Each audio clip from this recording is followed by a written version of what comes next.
da Viva, da TV Cultura, e ele pergunta: então, José Neumann e Pinto, você não confia em nossa Suprema Corte? Eu disse: não, eu não confio, e continuo não confiando, e confio ainda menos quando eu vejo o presidente do Supremo dizendo que o Supremo... Olha, o Supremo deve muito à sociedade brasileira.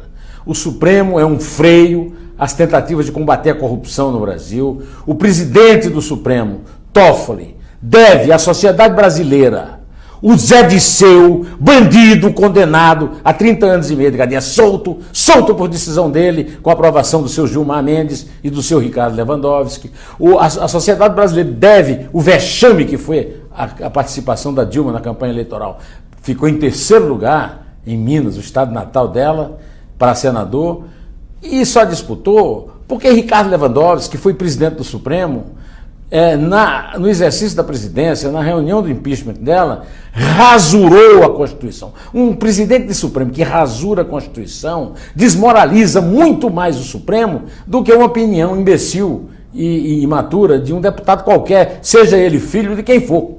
Eu estou cansado de ver deputado do PT, senador Lindeberg, o Vadir Damus, todo mundo escutando.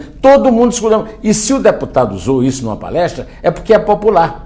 Porque eu estou cansado de dizer que eu não confio no Supremo nas minhas palestras e todo mundo adora. E é muito provável que o Bolsonaro vai ter muito voto por causa disso. E mais, digo mais, cada ministro do Supremo que reage, o decano do Supremo, já estava na idade de entender que isso não é coisa para responder. Ou então de se dar o respeito. Para se dar o respeito, tem que cumprir a Constituição, é só isso. Por exemplo, o decano, mente descaradamente ao lado de Lewandowski, de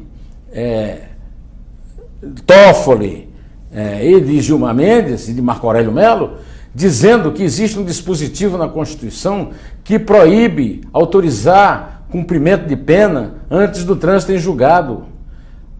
A Constituição diz claramente que só pode ser considerado culpado. Considerado culpado não quer dizer mandar prender nem mandar soltar.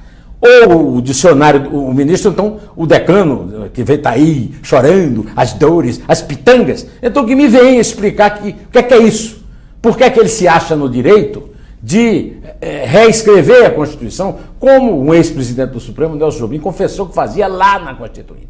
Quer dizer, o Supremo está devendo muito à sociedade brasileira. Inclusive, os soltos deixa que eu solto, Gilmar Mendes e a primeira turma no tempo em que eles faziam maioria lá. É isso que eu tenho a dizer sobre isso e, evidentemente, o Bolsonaro precisa puxar a orelha dos filhos e dos assessores dele.